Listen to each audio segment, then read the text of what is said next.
Si vous avez plus de 60 ans et que vos jambes gonflent, que vos articulations semblent plus raides ou que vous ressentez parfois cette sensation de lourdeur ou de picotement qui revient sans vraiment s'expliquer, j'aimerais vous dire quelque chose tout de suite. Ce n'est pas forcément juste l'âge. Et non, votre corps n'est pas forcément en train de s'effondrer. Mais j'aimerais aussi être très honnête avec vous. Aucun aliment ne va, à lui seul, faire disparaître comme par magie des années de fatigue, d'inflammation, de perte musculaire ou de sédentarité. En revanche, certaines habitudes alimentaires peuvent soutenir vos tissus, vos articulations, votre peau, votre récupération et même cette sensation si précieuse d'un corps qui recommence à mieux vous porter. Je m'appelle Isabelle Moreau, j'ai 63 ans et aujourd'hui, j'aimerais vous parler d'un mot que l'on entend partout, le collagène. On en parle comme d'un secret de beauté, comme d'un supplément miracle, comme d'une promesse presque magique. Mais le collagène, ce n'est pas seulement une histoire de rides ou de peau ferme, c'est aussi une histoire de structure, de soutien, de solidité. Il participe à ce qui donne de la tenue à la peau, aux tendons, aux ligaments, aux cartilages, aux tissus conjonctifs et d'une certaine façon à cette impression que le corps reste encore bien assemblé. Avec l'âge, ce soutien naturel diminue, oui. Le corps produit moins bien, récupère plus lentement, s'enflamme plus facilement, et quand l'alimentation manque de matière réelle, tout cela se sent encore davantage. Les jambes deviennent plus lourdes, les articulations grincent, la peau paraît plus fine, les tissus semblent moins toniques. Et beaucoup de personnes essaient de corriger cela avec des poudres hors de prix, alors qu'elles n'ont même pas encore regardé ce qu'il manque vraiment dans leur assiette. Alors aujourd'hui, j'aimerais faire quelque chose de très simple avec vous. Vous parler de 8 aliments qui peuvent avoir une vraie place dans cette logique de soutien.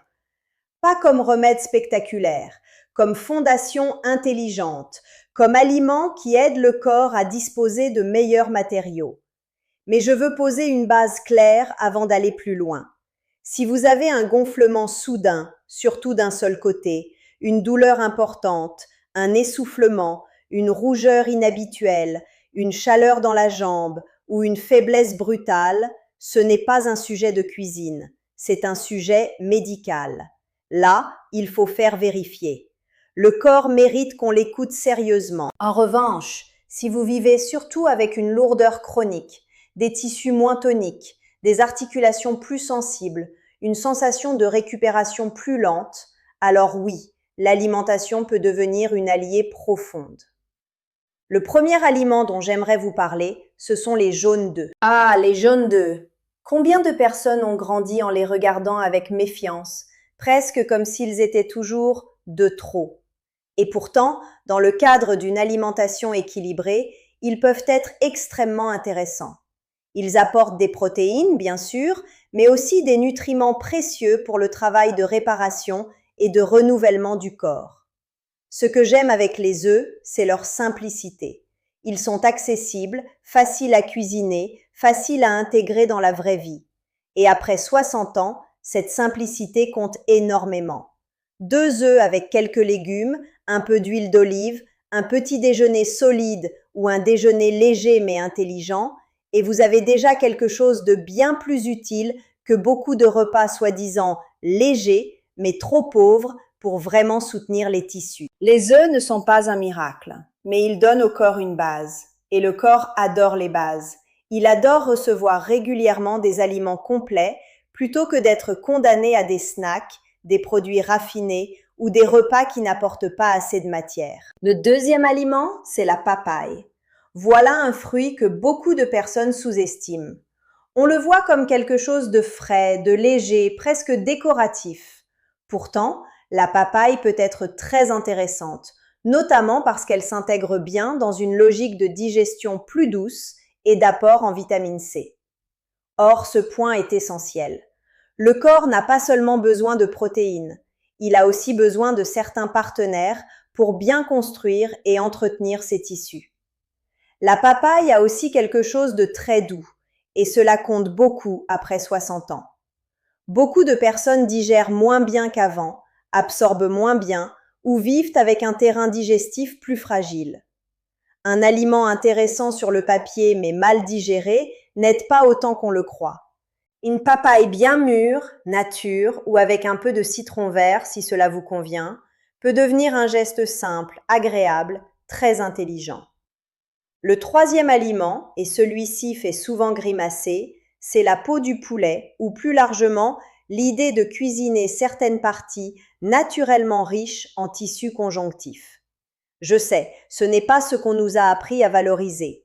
Pourtant, dans une cuisine maison, une peau de poulet bien cuite, non brûlée, non frite lourdement ou mieux encore utilisée dans une préparation lente peut participer à cette logique de soutien. Mais je veux être très nuancée ici. Je ne vous dis pas de vous jeter sur des aliments gras, croustillants, très salés et de les rebaptiser santé. Ce n'est pas cela.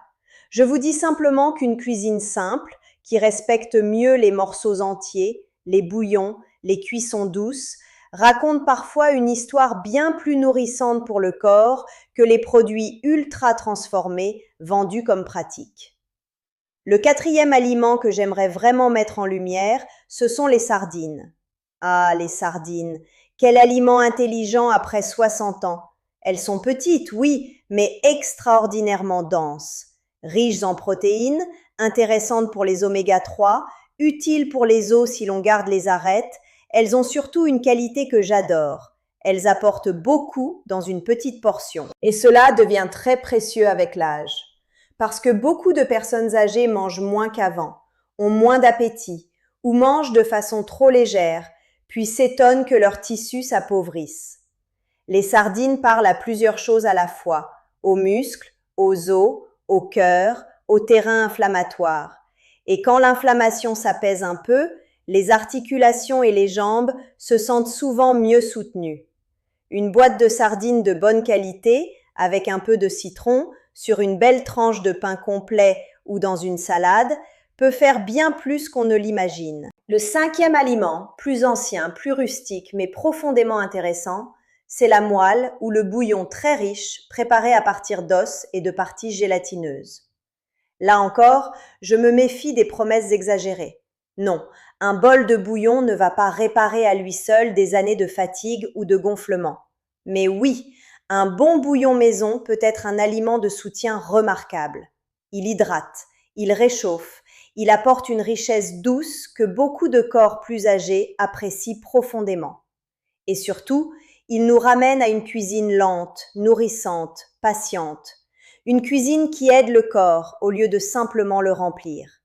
J'aime énormément l'idée d'un petit bol de bouillon dans la journée ou utilisé comme base de soupe, de ragoût, de légumes mijotés. Le sixième, c'est la gélatine nature. Là, il faut sortir de l'image du dessert industriel coloré. Je parle de vraie gélatine simple, utilisée intelligemment dans une préparation maison. Elle peut être intégrée à des gels de fruits peu sucrés, à certaines boissons ou à de petits desserts maison. Ce que j'aime avec elle, c'est qu'elle peut être une façon modeste et pratique d'ajouter certains composants intéressants pour les tissus, surtout chez les personnes qui mangent peu ou qui digèrent mieux les textures douces. Encore une fois, pas de miracle, mais un outil discret, un outil simple. Et parfois, ce sont les outils simples qui changent le plus la qualité de vie. Le septième aliment, celui qui divise toujours, c'est le foie. Ah, le foie. Rien qu'en entendant ce mot, certaines personnes se ferment. Et pourtant, quel aliment dense, quel aliment riche.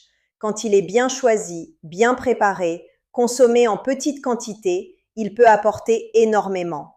Des protéines, bien sûr, mais aussi des vitamines et des minéraux qui soutiennent la vitalité générale, la réparation et la qualité nutritionnelle de l'alimentation. Je ne vous dis pas d'en manger souvent ni en grande quantité, ce n'est pas nécessaire, mais une petite portion de temps en temps, ou bien intégrée dans une préparation si vous n'aimez pas son goût trop direct, peut être une façon très intelligente de densifier l'assiette. Et après 60 ans, beaucoup de personnes ne manquent pas seulement de collagène, elles manquent de densité nutritionnelle.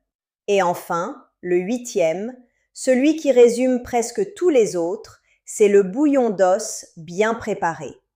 Oui, j'en ai déjà parlé en évoquant la moelle, mais il mérite sa place à part entière, parce qu'il représente une philosophie entière de la nutrition, celle qui prend le temps, celle qui mijote longtemps, celle qui extrait doucement, celle qui respecte les tissus, les articulations, les os, les parties que l'on a trop vite appris à jeter. Un vrai bouillon d'os, fait maison, longuement mijoté, n'est pas une potion magique, mais c'est une boisson profondément cohérente pour un corps qui a besoin de soutien.